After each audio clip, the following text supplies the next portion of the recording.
जैसा कि आप लोगों को पता ही होगा कि हमास और इसराइल में लंबे समय से युद्ध चल रहा था। उसके बाद डोनाल्ड ट्रंप की सत्ता आई, उन्होंने इन दोनों के बीच में समझौता करवाया। लेकिन अब ये मुद्दा सामने निकल के आ रहा है कि जो हमास है ना, इसराइल बंधकों को छोड़ने की मना कर रहा है। बिल्कुल आप लोग सही सुन रहे हैं, इसराइल बंधकों को छोड़ने से मना कर रहा है। इसके वजह से अब इसराइल ने बोल दिया है कि अगर तुमने इसे हमारे बंदिकों को नहीं छोड़ा है तो फिर इसका नतीजा जो होगा ना, वो बहुत बुरा होने वाला है। साथ में ही जो डोनाल्ड ट्रंप हैं, उन्होंने भी अल्टीमेटम दे दिया है, अगर तुमने इसराइल के सभी बंदूकों को नहीं छोड़ा तो तुम समझ लो खत्म हो जाओगे, मतलब नरक दिखा देंगे, नरक। इनका वो खुद का स्टेटमेंट आया है जो डोनाल्ड ट्रंप साहब ने बोला है। इसी वजह से सारे न्यूज़पेपर देख रहे होंगे कि सबने ये बात करी है। इसराइल नेतन्याहू जो कि हो रखे हैं, उन्होंने threaten to resume war exit Gaza ceasefire if Hamas. अगर जो गाजा सीज फायर करता है, यानी जो हमास है वो सीज फायर करता है, उल्लंघन करता है, तो उसके बाद जो थ्रेटन दे दी है किसने, तो इसराइल के जो हो रखे हैं मुखिया, उन्होंने। अब समझते हैं कि थोड़ा क्या मुद्दा हो रखा है चर्चित। Israel Hamas inch close to Gaza ceasefire deal after breakthrough in Doha. Doha में जैसे कि हुई थी, लेकिन अब जो हमास है ना, वो थोड़ा नखड़े आनाकानी दिखा रहा है।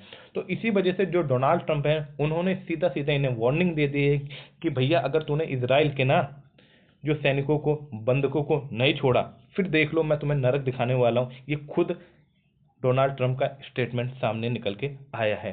तो did Israel violate the Gaza ceasefire? क्या जो इसराइली वायलेट कर रहा है Gaza ceasefire? What to know about Hamas pose? क्या हमास जो शांत रहेगा? तो समझते हैं यही मुद्दा हो रखा है। जैसे कि आप लोग जान सकते हैं कि ये गाजा हो रखा है और ये इसराइल हो रखा है। इधर वेस्ट बैंक हो जाता है, आप लोग मैप में बाकायदा समझ सकते हैं, और इधर इजिप्ट कंट्री हो जाती है।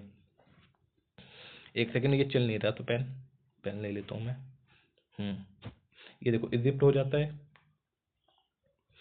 देखो UN chief urges Hamas to proceed with planned hostage release after Trump threat। अब देखो जो यूएस ये जो चीफ हो रखे हैं ना, एंटोनियो गुटेरस, इन्होंने भी बोल दिया है कि अगर भैया ट्रंप ने थ्रेट दे रखी, धमकी दे दी है कि अगर हमास ना छोड़ता नहीं है इजराइल के सैनिकों को तो फिर बहुत बुरा हाल होने वाला है।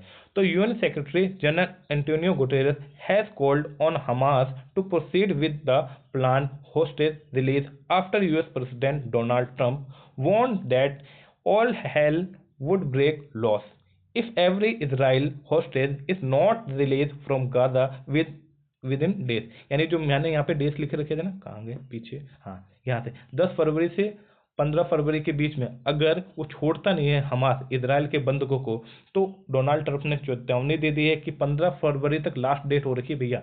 अगर 15 फरवरी तक आप लोगों ने नहीं छोड़ा इजराइल के बंधकों को, तो फिर देख लो इसका जो भुगतने के लिए आप लोग तैयार हो जाइए।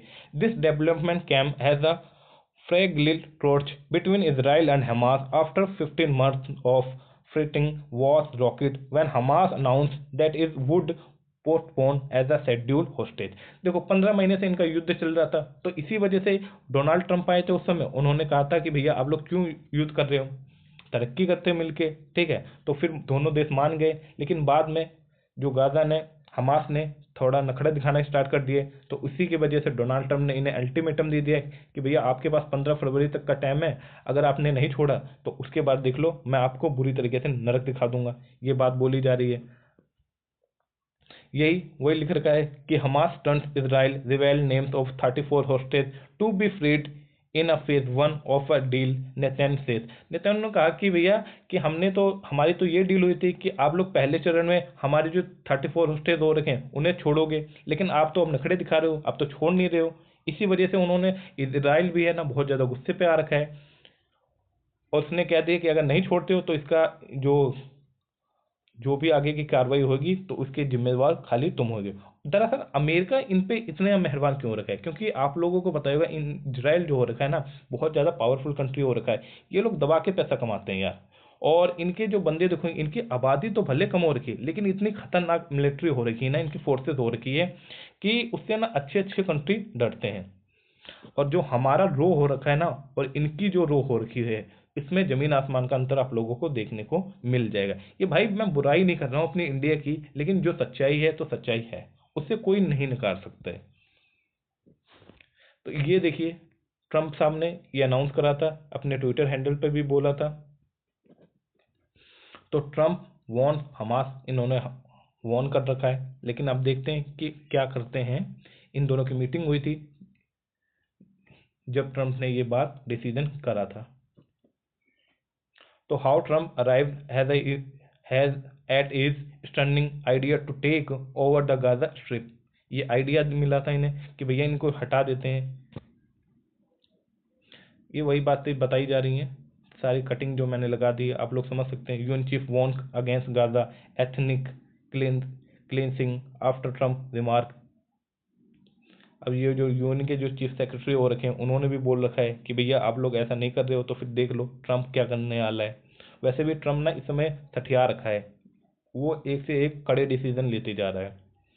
कुल मिला के इस समय जब इनकी बातचीत हो रखी थी, फिर अपनी बातचीत से पीछे मुड़ना तो गलत बात हो जाती। तो यही था टॉपिक, मुद्दा समझ में आया होगा आपको, उम्मीद करता हूँ। अब देखते हैं कि भैया गाजा हमास क्या करता है, क्या वो बंधकों को छोड़ता है या नहीं छोड़ता है, और उसके बाद नहीं छोड़ता है तो भुगतने के लिए तैयार हो जाएगा। तो उम्मीद करता हूँ लेक्चर पसंद आए हो, तो चैनल को जरूर सब्सक्राइब कीजिए। अगर ना आए हो तो कमेंट करके जरूर बताइए कि भैया क्या समस्या रहेगी, ताकि सुधार किया जा सके। जय हिंद, जय भारत।